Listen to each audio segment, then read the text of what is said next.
नमस्कार भाइयों। आज हम फिर एक नई वीडियो के साथ में आपके सामने हैं और आज हम 12वीं की राजनीति विज्ञान के पाठ का अध्ययन करेंगे जिसका नाम है राजनीतिक सहभागिता। राजनीति विज्ञान के सिद्धांतों के विषय में राजनीतिक सहभागिता काफ़ी महत्वपूर्ण स्थान रखता है। ये व्यवहारवादी क्रांति के तहत राजनीतिक संस्कृति, राजनीतिक समाजीकरण के साथ साथ राजनीतिक सहभागिता भी एक नवाचार है या कहें कि आधुनिक राजनीति विज्ञान द्वारा शुरू किया गया सिद्धांत है, जिसको कि नव स्वतंत्र राष्ट्रों के राजनीतिक विकास के अध्ययन के लिए शुरू किया गया। अब हम बात करते हैं राजनीतिक सहभागिता क्या है। राजनीतिक सहभागिता का सामान्य अर्थ होता है कि सामान्य जनता द्वारा राजनीतिक कार्यों में अतः राज्यों के राजनीतिक कार्यों में प्रत्यक्ष या अप्रत्यक्ष रूप से प्रत्येक स्तर पर सहभागिता निभाना या राजनीतिक कार्यों में हिस्सा लेना ही राजनीतिक सहभागिता कहलाता है। जहाँ जनता स्वयं राजनीतिक कार्यों को प्रभावित करती है वहाँ राजनीतिक सहभागिता प्रत्यक्ष रूप से पाई जाती है, जबकि अधिकांश क्षेत्रों में अप्रत्यक्ष सहभागिता पाई जाती है। अतः जनता अपने प्रतिनिधियों के माध्यम से राजनीतिक नीति निर्णयों या राजनीतिक कार्यों को प्रभावित करती है। उसे कहते हैं अप्रत्यक्ष राजनीतिक सहभागिता। राजनीतिक सहभागिता में जो अभिजात्य वर्ग है, अभिजात्य वर्ग का सामान्य अर्थ है कि ऐसा वर्ग जिसके हाथों में राजनीतिक सत्ता या शासन सत्ता केंद्रित है। तो ऐसे व्यक्ति जिनके हाथों में शासन सत्ता केंद्रित है वे व्यक्ति सामान्य जनता को राजनीतिक कार्यों में हिस्सा लेने के लिए अधिक से अधिक प्रोत्साहित करते हैं या उनको कितना प्रेरित करते हैं। यदि अधिक प्रेरित करते हैं, अधिक प्रोत्साहित करते हैं तो वह कहलाती है सकारात्मक राजनीतिक सहभागिता।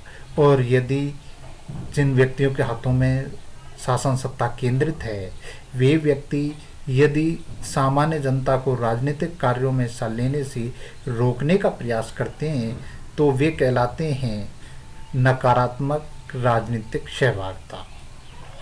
तो शायद राजनीतिक सहभागिता के दोनों अर्थ समझ में आए होंगे, नकारात्मक और सकारात्मक। जब शासन सत्ता प्राप्त व्यक्ति सामान्य जनता को राजनीतिक कार्यों में हिस्सा लेने से रोकने का प्रयास करते हैं तो उसे नकारात्मक राजनीतिक सहभागिता कहलाती है। और जब शासन सत्ता में बैठे हुए व्यक्ति जब अधिक से अधिक जनता को राजनीतिक कार्यों में हिस्सा लेने के लिए प्रेरित करते हैं उसे कहते हैं सकारात्मक राजनीतिक सहभागिता। अब हम राजनीतिक सहभागिता का अर्थ पढ़ेंगे या उसकी परिभाषा के विषय में बात करेंगे।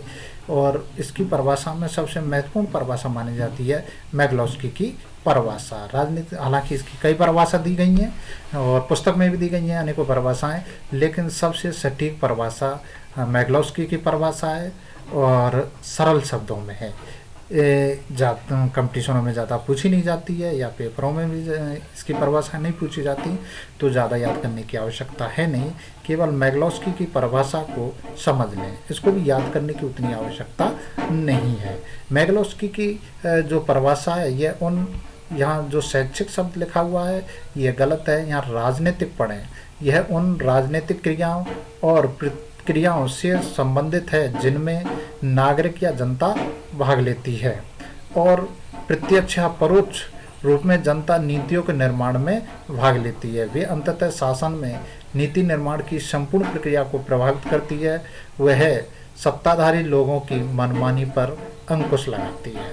अतः जो जनता है वह राजनीतिक कार्यों में किस स्तर पर किस प्रकार से हिस्सा ले रही है और वो जो चाहे उनके जनता के प्रतिनिधियों या शासन सत्ता में बैठे हुए सरकारी नौकरशाह हों, उन सभी पर नियंत्रण का कार्य जनता द्वारा किया जाता है और जनता यह कार्य राजनीतिक सहभागिता के माध्यम से ही करती है। राजनीतिक सहभागिता प्रत्येक प्रकार की शासन व्यवस्था में, चाहे वो लोकतांत्रिक हो या राजतांत्रिक हो या अधिनायकवादी शासन व्यवस्था हो, प्रत्येक प्रकार की शासन व्यवस्था में राजनीतिक सहभागिता पाई जाती है, लेकिन लोकतांत्रिक राष्ट्र का ये प्राण तत्व माना जाता है। अतः राजनीति लोकतांत्रिक राष्ट्र में यह उच्च स्तर पर पाई जाती है, जबकि राजतंत्रात्मक राष्ट्रों में, अधिनायक तंत्रों में या साम्यवादी राष्ट्र में यह राजनीतिक सहभागिता कम पाई जाती है। लोकतांत्रिक राष्ट्रों में यह सर्वाधिक पाई जाती है। अब बात करते हैं राजनीतिक सहभागिता के स्वरूप। राजनीतिक सहभागिता के स्वरूप के विषय में सामान्यतः इसके दो स्वरूप माने जाते हैं, विकासपरक और लोकतांत्रिक। विकासपरक राजनीतिक सहभागिता और लोकतांत्रिक सहभागिता। विकासपरक लोकतांत्रिक सहभागिता का सामान्य अर्थ है कि जनता को जो राजनीतिक सहभागिता के अधिकार प्राप्त हैं, राजनीतिक कार्यों को प्रभावित करने की जो उनकी शक्ति है वो किस स्तर तक प्राप्त है, वो किस स्तर तक राजनीतिक कार्यों को प्रभावित कर सकते हैं, ये कहलाता है विकासपरक राजनीतिक सहभागिता। और लोकतांत्रिक सहभागिता का मतलब है कि सभी व्यक्तियों को समान रूप से राजनीतिक कार्यों में हिस्सा लेने का अधिकार प्राप्त है, या अधिक से अधिक व्यक्तियों को समान रूप से राजनीतिक कार्यों में हिस्सा लेने, राजनीतिक कार्यों को प्रभावित करने की क्षमता है और उन्हें राजनीतिक कार्यों में हिस्सा लेने का अधिकार प्राप्त है, वह कहलाता है लोकतांत्रिक राजनीतिक सहभागिता।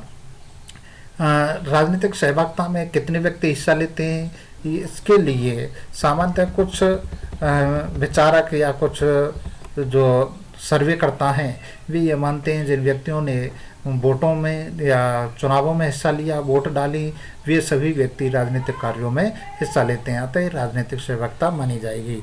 लेकिन कुछ व्यक्ति केवल जो चुनाव कार्यों में प्रचार प्रसार में जो कार्य करते हैं उन्हीं व्यक्तियों को राजनीतिक सहभागिता में शामिल किया जाता है। लेकिन इससे अलग कुछ व्यक्ति अन्य कार्यों या नीति निर्णयों को ही प्रभावित करते हैं, वे व्यक्ति उन्हीं को राजनीतिक सहभागिता माना जाता है। जो राजनीतिक सहभागिता है वह लोकतंत्र का एक महत्वपूर्ण अंग है। किसी देश में जितना राजनीतिक सहभागिता होगी उतना ही लोकतंत्र होगा, अतः लोकतांत्रिक राष्ट्र में राजनीतिक सहभागिता का होना आवश्यक है। इसी के विषय में पेरी ने जो लिखा है, पेरी ने लिखा है कि राजनीतिक सहभागिता से संबंधित प्रत्येक पुस्तक लोकतंत्र से भी संबंधित होती है, अतः यदि कोई पुस्तक राजनीतिक सहभागिता से संबंधित है तो जितनी राजनीतिक सहभागिता से संबंधित है उतनी ही वह लोकतंत्र से भी संबंधित होगी, क्योंकि बिना राजनीतिक सहभागिता के कोई भी लोकतंत्र स्थापित नहीं हो सकता। लेकिन ये हो सकता है कि किसी लोकतंत्र में राजनीतिक सहभागिता अधिक पाई जाती है और किसी लोकतंत्र में राजनीतिक सहभागिता कम पाई जाती है। अतः जहाँ लोकतंत्र का, जिस देश में लोकतंत्र का अंश कम है वहाँ राजनीतिक सहभागिता भी कम पाई जाएगी, और जहाँ लोकतंत्र का अंश अधिक है वहाँ राजनीतिक सहभागिता भी अधिक पाई जाएगी। इसी विषय में कास और मार्क्स ने जो लिखा है वह है राजनीतिक सहभागिता की धारणा लोकतंत्र राज्य की अवधारणा के केंद्र में अवस्थित है। अतः जो राजनीतिक सहभागिता है वह लोकतंत्र का प्राण है। बिना लोकतंत्र राजनीतिक सहभागिता के कोई भी लोकतंत्र स्थापित नहीं किया जा सकता। अतः लोकतंत्र की अवधारणा के केंद्रीय विषय वस्तु राजनीतिक सहभागिता है, ये कहते हैं कास और मार्क्स।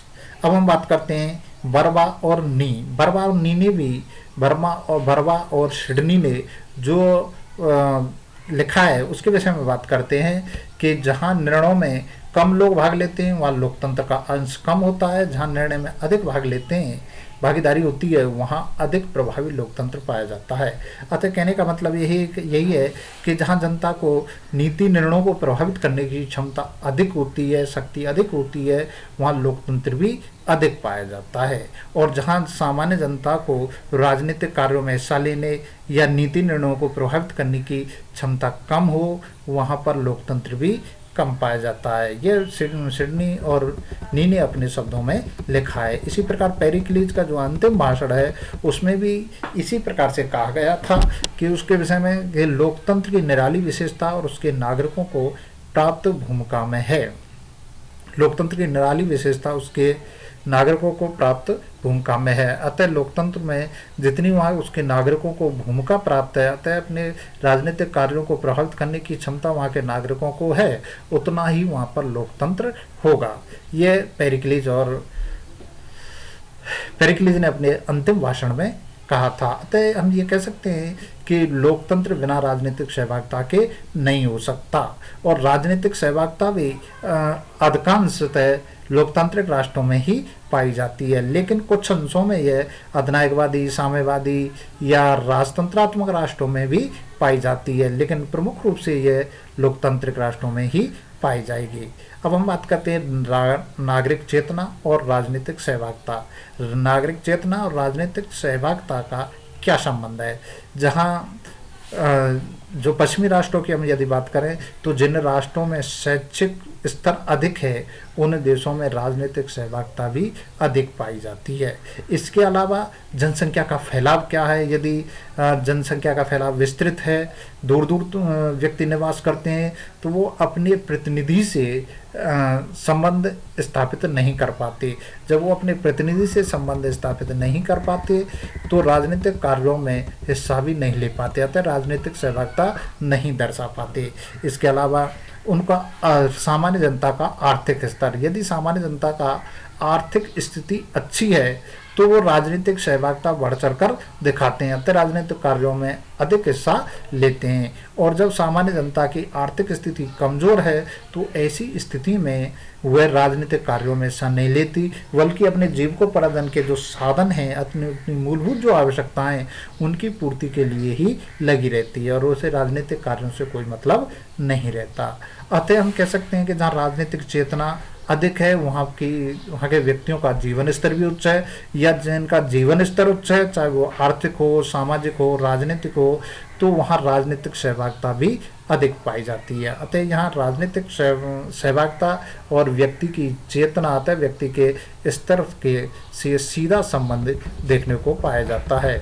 और अब बात करते हैं हम राजनीतिक सहभागिता का अवजातीय स्वरूप। अवजातीय स्वरूप का मतलब है ऐसा वर्ग जिसके हाथों में सामान्य शासन सत्ता रहती है, उसे हम अवजातीय वर्ग कहते हैं। हालांकि ये माना जाता है कि लोकतंत्र में राजनीतिक शक्ति जनता में निहित होती है, लेकिन यह वास्तविकता से काफ़ी दूर है।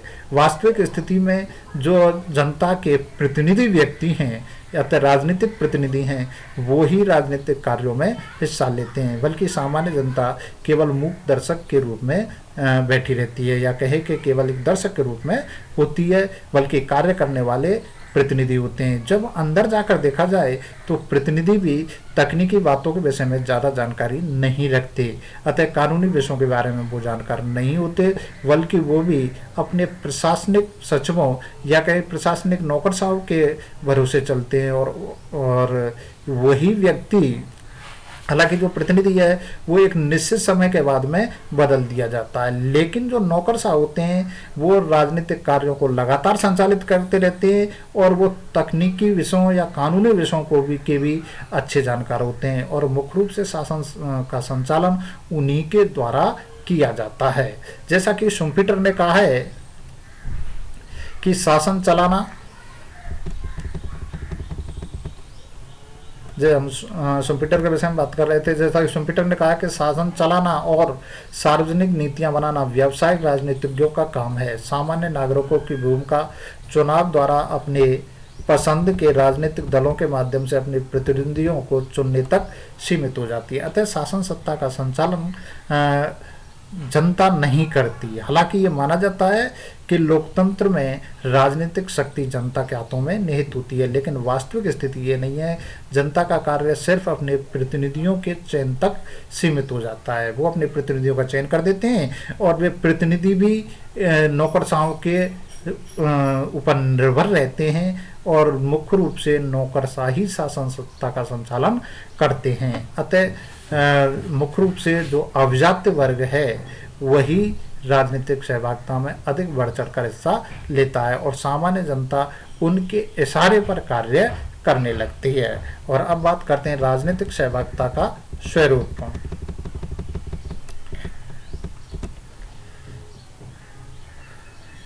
राजनीतिक सहभागिता का स्वरूप के विषय में हम बात करते हैं कि राजनीतिक सहभागिता के अंतर्गत कोई व्यक्ति राजनीतिक नीतियों, निर्णय के निर्धारण और क्रियान्वयन की प्रक्रिया में सक्रिय रूप से भाग लेता है, जैसे मतदान में हिस्सा लेना, राजनीतिक दलों के प्रचार में हिस्सा लेना आदि। तो कोई भी व्यक्ति राजनीतिक कार्यों में किस स्तर तक और किस प्रकार से हिस्सा लेता है, वही कहलाता है उसकी राजनीतिक सहभागिता का स्वरूप। यहाँ हम राजनीतिक सहभागिता को सामान्यतः दो भागों में विभाजित करेंगे। पहला है सामुदायिक गतिविधि और दूसरा है सरकार नागरिकों के बीच क्रिया प्रतिक्रिया या परस्पर क्रिया। इस प्रकार से हम दो भागों में विभाजित करेंगे। तो सामुदायिक गतिविधि का मतलब है जो सामूहिक रूप से किसी मांग को सरकार के सामने रखना और उस मांग को सरकार के सामने रखने के साथ साथ उसे पुरजोर मनवाने का प्रयास करना, जैसे धरना देना है, हड़ताल करना है, या ये सविनय अवज्ञा करना है, या सरकार के साथ असहयोग करना है। इस प्रकार से जनता से अपनी बातों को, अपनी मांगों को मनवाने का प्रयास करना ही सामुदायिक गतिविधि है। और उसमें अधिकांश व्यक्ति सामूहिक रूप से हिस्सा लेते हैं, जैसे चाहे हड़ताल है उसमें भी व्यक्ति सामूहिक रूप से हिस्सा लेते हैं, और जो धरना प्रदर्शन है उसमें भी यदि व्यक्ति सामूहिक रूप से हिस्सा ले रहे हैं तो वह कहलाता है सामुदायिक गतिविधि। इसके अलावा तो है एक सरकार नागरिकों के बीच सक्रिय परस्पर क्रिया अतः प्रतिक्रिया। प्रतिक्रिया का सामान्य अर्थ होता है कि जैसे सरकार ने कोई कार्य किया और जनता को या जनता के किसी एक वर्ग को वह उचित नहीं लगता है, तो जनता उसका हिंसक या अहिंसक रूप से जवाब देती है या प्रतिक्रिया करती है, तो उसे कहते हैं प्रतिक्रियात्मक राजनीतिक सहभागिता। जैसे उदाहरण के रूप में हम बात कर सकते हैं, माना कि सरकार ने CAA लागू किया, सिटीजन अमेंडमेंट एक्ट लागू किया, और जनता को या जनता के किसी एक वर्ग को यह उचित नहीं लगा, तो उसके विरोध में जनता ने आंदोलन कर दिया, चाहे वो हिंसात्मक आंदोलन हो या अहिंसात्मक आंदोलन हो। ये सभी क्या कहलाएगा? प्रतिक्रिया, प्रतिक्रियात्मक राजनीतिक सहभागिता। और अब हम बात करते हैं राजनीतिक सहभागिता के प्रमुख अवकरण। प्रमुख अवकरणों का सामान्य अर्थ होता है कि किन किन साधनों के माध्यम से राजनीतिक सहभागिता प्राप्त की जाती है। तो राजनीतिक सहभागिता किन किन साधनों के माध्यम से की जाती है, किन साधनों के माध्यम से हम राजनीतिक कार्यों को प्रभावित कर सकते हैं। और उनमें सबसे महत्वपूर्ण अवकरण के रूप में नाम लिया जाता है दबाव समूह। दबाव समूह के माध्यम से समाज का एक सामाजिक समूह या एक वर्ग विशेष से संबंधित व्यक्ति या ऐसे व्यक्ति जिनके हित समान हैं, वे व्यक्ति संगठित होकर और सरकार या नीति निर्माताओं पर अपने पक्ष में नीति बनवाने के लिए दबाव डालने का प्रयास करते हैं और नीतियों को प्रभावित करने का प्रयास करते हैं, और जनता को भी अपने पक्ष का समर्थन कराने के लिए प्रयास करते हैं कि जनता, अधिक से अधिक जनता हमारे पक्ष को समझे और हमारे पक्ष का समर्थन करे। इसके अलावा इसका राजनीतिक सहभागिता का दूसरा उपकरण माना जाता है आरंभक। आरंभक का सामान्य अर्थ होता है कि जनता चाहे कानून निर्माण के लिए या संविधान संशोधन के लिए, इस प्रकार का जनता अपनी तरफ से एक प्रस्ताव तैयार करे और विधानमंडल या व्यवस्थापिका के पास ये भेजे, चाहे तो संविधान संशोधन हो या कानून निर्माण के लिए। जनता का एक सामाजिक वर्ग या जनता के कुछ व्यक्ति इस प्रकार की बात समझते हैं कि संविधान में इस प्रकार का संशोधन होना चाहिए या इस प्रकार का कानून का निर्माण होना चाहिए, तो वो अपनी तरफ से ही एक प्रस्ताव का निर्माण करेंगे और संसद या व्यवस्थापिका के पास भेज देंगे। फिर व्यवस्थापिका की इच्छा है उस पर कार्य करे या ना करे, ये कहलाता है आरंभक। इसके अलावा बात करेंगे प्रत्यायन। प्रत्यायन मुख्य रूप से स्विट्जरलैंड के नागरिकों को प्राप्त है। इसके अलावा भारत में भी यह कुछ समय के लिए नगरपालिका, नगर निगम, नगर परिषद के नागरिकों को भी यह अधिकार प्रदान किया गया था कि जिस समय इनका प्रत्यक्ष चुनाव किया गया था राजस्थान में नगर निगम के अध्यक्ष, सभापति और निगमों का, मेयर का, तो उस समय उनको प्रत्यायन की शक्तियां भी दी गई थी, जनता को प्रत्याहन की शक्तियां भी दी गई थी। प्रत्याहन की शक्ति का मतलब है कि जनता अपने राजनीतिक या अपने प्रतिनिधि को वापस बुला सकती है, तो उन्हें वापस बुलाने का अधिकार होता है। यदि प्रतिनिधि जनता की इच्छा के अनुसार कार्य नहीं कर रहा है तो जनता अपने प्रतिनिधि को वापस बुला सकती है, इसे कहा जाता है प्रत्याहन। अतः वो कार्यकाल उसका समय पूरा होने से पहले ही जनता उसे पद से हटा देती है। जन सुनवाई। जन सुनवाई के अंतर्गत सामान्यतः शासन सत्ता में बैठे हुए व्यक्ति या नौकर साहब या सरकारी कर्मचारी सामान्य जनता के बीच में जाते हैं और उनकी समस्याओं को निराकरण या तो उसी स्थल पर कर दिया जाता है या फिर कुछ समय बाद उनकी समस्याओं को सुनने के बाद उनकी समस्या को निराकरण धीरे धीरे कर दिया जाता है। इसे कहा जाता है जन सुनवाई। इसके सामान्यतः राजस्थान में इस प्रकार के उदाहरण देखने को मिलते हैं, जैसे सरकार गांव के साथ में, सरकार शहरों में। इस प्रकार से इन के माध्यम कार्यक्रमों के माध्यम से विभिन्न क्षेत्रों में जन सुनवाई की जाती है। इसके अलावा होता है सलाहकार परिषद। सलाहकार परिषद के रूप में जैसे विद्यालय में एसडीएमसी होती है, उसी प्रकार विभिन्न क्षेत्रों में विभिन्न विभागों में उस क्षेत्र की सुरक्षा और विकास के लिए जनता के प्रबुद्ध लोगों को, जो उस क्षेत्र में जानकार हों, विशेष योग्यता रखते हों, ऐसे व्यक्तियों को मिलाकर एक सलाहकार परिषद का निर्माण किया जाता है, जिससे उनके अनुभवों का लाभ प्राप्त हो सके, चाहे वो सेवानिवृत्त उस क्षेत्र के व्यक्ति हों या प्रबुद्ध व्यक्ति हों। उनके अनुभवों और उनके ज्ञान का लाभ उठाने के लिए सलाहकार परिषदों का निर्माण किया जाता है। परपरीक्षा का मतलब है जन सरकार किसी विषय पर कानून निर्माण करना चाहती है, संविधान संशोधन करना चाहती है, ऐसे विषय पर जनता से जानकारी प्राप्त की जाती है, उनका मत लिया जाता है। अतः किसी विषय पर कानून बनाने से पहले उसके विषय में जनमत संग्रह करवाना, अतः जनता की राय जानना ही परिप्रेक्षा कहलाता है। जनता के सामने मतदान के लिए रखा जाता है। जनता उसमें यदि पक्ष में हो तो उसके पक्ष में वोटिंग करती है, और यदि उसको उचित नहीं समझती है तो उसके विपक्ष में वोटिंग कर देती है। यदि विपक्ष में वोटिंग करती है, यदि अधिकांश जनता ने विपक्ष में वोटिंग की तो वह कानून रद्द कर दिया जाता था। ऐसे कानून का निर्माण नहीं किया जाता। और यदि अधिकांश जनता उसके पक्ष में होती है या पक्ष में वोट करती है तो इस प्रकार के कानून का निर्माण कर दिया जाता है। अब बात करते हैं हम सविनय अवज्ञा।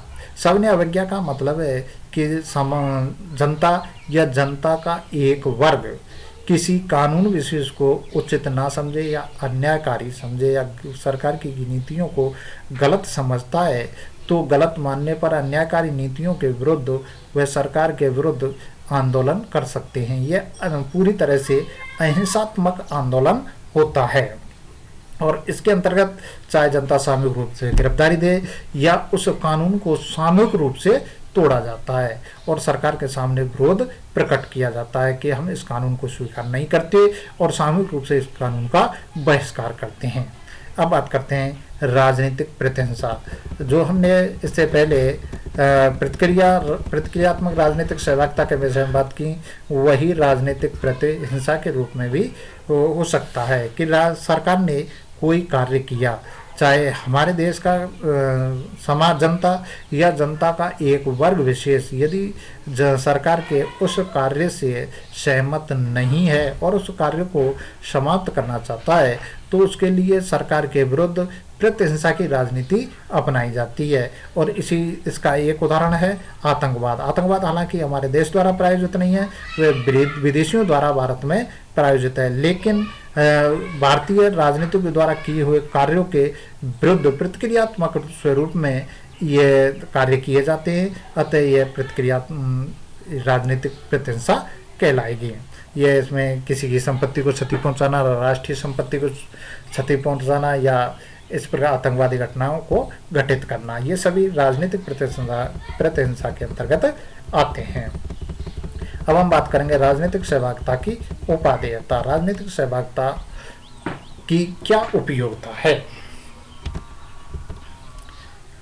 राजनीतिक सहभागिता का मतलब राजनीतिक सहभागिता उत्तम जीवन का निर्माण तो करती है, जिससे एक सभ्य व्यक्तियों का निर्माण हो सके, लेकिन इसके साथ साथ सभ्यता का या उत्तम उच्च स्तर की सभ्यता का एक महत्वपूर्ण अंश भी राजनीतिक सहभागिता माना जाता है।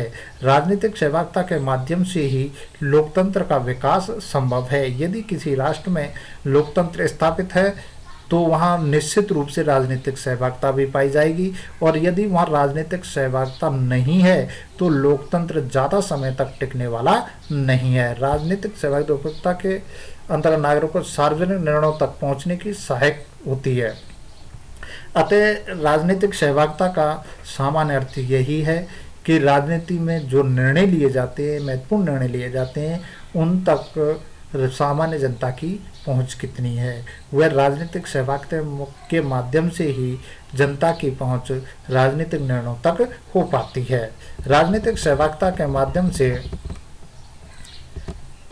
राजनीतिक सहभागिता सामान्यतः दो प्रकार से स्थापित की जाती है, या अधिक से अधिक जनता को राजनीतिक कार्यों में हिस्सा लेने के लिए दो प्रकार से प्रोत्साहित किया जाता है। एक तो है शक्ति विकेंद्रीकरण, और शक्ति विकेंद्रीकरण के उदाहरण के रूप में हम रख सकते हैं पंचायती राज व्यवस्था। अतः पंचायती राज व्यवस्था के माध्यम से जो शक्ति है जनता के निचले स्तर तक, अतः ग्रामीण स्तर तक पहुंचाने का प्रयास किया है। इसी प्रकार ग्रामीण क्षेत्र में पंचायती राज व्यवस्था को स्थापित किया है, तो उसी प्रकार के शहरों में नगरीय स्वशासन या स्थानीय स्वशासन व्यवस्था को लागू किया गया है। अतः प्रत्येक व्यक्ति तक शक्ति पहुंचाने का प्रयास किया गया है और उन क्षेत्रों को स्वायत्त शासन व्यवस्था के अंतर्गत रखा गया है। इसके अलावा जनता को महत्वपूर्ण अधिकार देना, अतः दो प्रकार से राजनीतिक सहभागिता को स्थापित किया जा सकता है, या जनता को राजनीतिक कार्यों में हिस्सा लेने के लिए दो प्रकार से प्रोत्साहित किया जा सकता है। एक है शक्ति विकेंद्रीकरण, और इसके उदाहरण के स्वरूप में हम बता सकते हैं पंचायती राज व्यवस्था और स्थानीय नगरीय स्वशासन व्यवस्था। दूसरा है कि जनता को महत्वपूर्ण अधिकार देना। यदि इस प्रकार से स्वायत्त शासन व्यवस्था स्थापित ना की जा सके, विकेंद्रीकरण ना किया जा सके, तो जनता को महत्वपूर्ण अधिकार प्रदान करना, जैसे प्रत्यायन का अधिकार है, परिप्रेक्ष्य का अधिकार है, या आरंभक का अधिकार है। प्रत्यायन का मतलब है कि अपने प्रतिनिधियों को समय पूरा होने से पहले ही वापस लौटाने का अधिकार, और आरंभक का मतलब है कि जनता को किसी कानून निर्माण या संविधान संशोधन के लिए जनता द्वारा ही प्रस्ताव तैयार करके व्यवस्थापिका या विधानमंडलों के पास भेजा जाना। इसके अलावा होता है परिप्रेक्ष्य। परिप्रेक्ष्य का मतलब है कि यदि सरकार कोई नीति निर्णय कर रही है, महत्वपूर्ण निर्णय कर रही है, संविधान में संशोधन कर रही है, ऐसे निर्णय पर जनता की राय की जानकारी लेना, अतः जनमत संग्रह प्राप्त करना, और जनमत संग्रह के आधार पर ही आगे नीति निर्णय करना है, चाहे संविधान संशोधन हो या कानून का निर्माण हो। तो इस प्रकार से दो प्रकार बताए गए हैं जिनके माध्यम से राजनीतिक सहभागिता के उद्देश्य को प्राप्त किया जा सकता है। और अब हम बात करेंगे राजनीतिक सहभागिता के पक्ष में, तर्क राजनीतिक सहभागिता से क्या क्या लाभ हैं। अतः इसके पक्ष में विषय में हम बात करेंगे तो इसमें एक है राजनीतिक सहभागिता स्वयं सहभागी के हितों की रक्षा करता है। अतः राजनीतिक सहभागिता राजनीतिक कार्यों में हिस्सा इसलिए लिया जाता है कि जो हिस्सा लेने वाला व्यक्ति है, राजनीतिक कार्यों को प्रभावित करने वाला व्यक्ति है, उसके हितों की सुरक्षा हो सके। अपने हितों की सुरक्षा के लिए ही वो राजनीतिक कार्यों में हिस्सा लेने लगता है। इससे राजनीतिक सहभागिता से जनता में राजनीतिक सजगता भी बढ़ती है। राजनीतिक समस्याओं के विषय में, राजनीतिक कार्यों के विषय में सामान्य जनता को जानकारी भी बढ़ती है, जानकारी भी मिलती रहती है। यदि वो राजनीतिक कार्यों में हिस्सा नहीं लेते हैं तो सामान्यतः उन्हें राजनीतिक कार्यों के विषय में, राजनीतिक समस्याओं के विषय में जानकारी प्राप्त नहीं हो पाती है।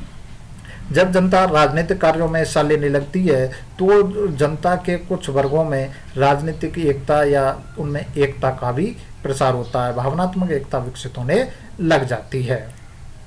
जब जनता राजनीतिक कार्यों में हिस्सा लेती है तो जनता प्रशासनिक कर्मचारियों या नौकरशाहों पर कठोर नियंत्रण स्थापित करने का प्रयास करती है, या ये कहें कि प्रशासनिक कर्मचारियों पर नज़र रखने का कार्य करने लगती है।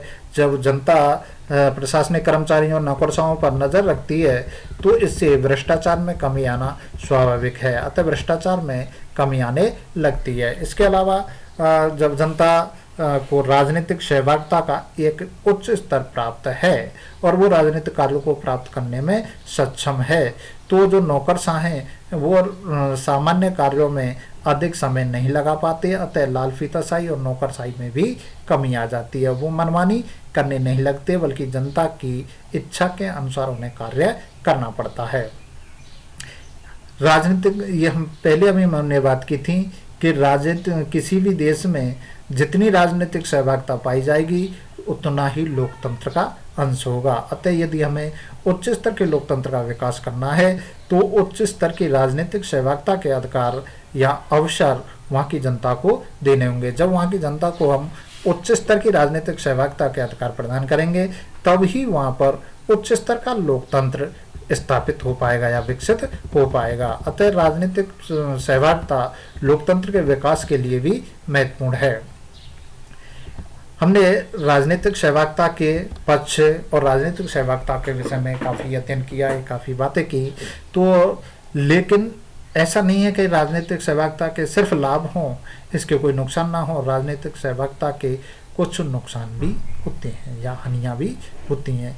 राजनीतिक सहभागिता से अत्यधिक प्रोत्साहित व्यक्ति जो ऐसा समझते हैं कि राजनीतिक सहभागिता बहुत ही अच्छी है, तो वो ये गलत है। राजनीतिक सहभागिता कुछ नुकसान भी है, जैसे छोटी छोटी बातों को लेकर कुछ व्यक्ति रोड पर उतर आते हैं, जैसा कि सामान्यतः कुछ समय से भारत में देखा जा रहा है कि छोटी छोटी बातों के लिए या अपनी अनर्गल बातों के लिए, अनर्गल मांगों के लिए जनता सड़कों पर उतर आती है, सार्वजनिक संपत्ति को नुकसान पहुंचाने लगती है। तो ऐसी स्थिति में जो जनता की मनोस्थिति है उसको स्पष्टतः नियंत्रण नहीं किया जा सकता, और जो वाकपटु व्यक्ति होते हैं, चालाक व्यक्ति होते हैं, वो उस जनता से अपने अनर्गल व्यवहार कराने लगते हैं या एक दूसरी तरफ मुड़ने का प्रयास करते हैं, जिससे अपनी गलत मांगों को मनवाने का प्रयास भी किया जाता है या कुछ स्तरों तक गलत मांगों को भी मनवा लिया जाता है, क्योंकि उनके साथ में जनता होती है और जनता की जो मनोस्थिति है उस समय उचित नहीं होती, या ये कहें कि वो उन पर नियंत्रण स्थापित नहीं किया जा सकता। तो सामान्य जब अत्यधिक राजनीतिक सहभागिता होती है तो इसके नुकसान भी होने लगते हैं। यह अंतर्राष्ट्रीय संबंधों के लिए भी हानिकारक है, जैसे जिसका उदाहरण हमें भारत में देख सकते हैं कि भारत में शायद जापानी कंपनी से कांटेक्ट किया था कि बंगाल में कंपनी स्थापित की जाए, लेकिन वहाँ के लोगों ने भारत सरकार के विरुद्ध में आंदोलन कर दिया और वो जो समझौता था वो कुछ समय के लिए निलंबित करना पड़ा, और वो जो कंपनी स्थापित हो बांग्लादेश में की जानी थी वो दूसरी जगह पर करनी पड़ी। इस प्रकार से जो जनता है वो राजनीतिक सहभागिता के आधार पर अनर्गल बातें करने लगती है, दूसरे देशों के विरुद्ध में भी प्रचार करने लगती है। इससे हमारे जो अन्य देशों से राजनीतिक संबंध हैं उनमें व्यवधान पहुंचने लगता है। राजनीतिक सहभागिता अनावश्यक रूप से या तो जनता जब अनावश्यक रूप से सार्वजनिक कार्यों में दखल देने लगती है तो इससे जो सार्वजनिक कार्य हैं उनमें भी देरी हो जाती है। राजनीतिक व्यवस्था के विभिन्न स्तरों पर नागरिकों की संपूर्ण भागीदारी ही राजनीतिक सहभागिता आता है। उसमें से कह सकते हैं कि राजनीतिक सहभागिता का सामान्य अर्थ सामान्य जनता का राजनीति के विभिन्न स्तरों पर राजनीतिक कार्यों में हिस्सा लेना, राजनीतिक कार्यों को प्रभावित करने की क्षमता ही राजनीतिक सहभागिता कहलाती है। राजनीतिक सहभागिता का जो 12वीं में दिया गया पॉइंट है वो लगभग कंप्लीट हो चुका है। ये वीडियो सुनने के लिए धन्यवाद भाइयों। फिर हम बाद में मिलेंगे, दोबारा से मिलेंगे एक नई वीडियो के साथ में। नमस्कार भाइयों।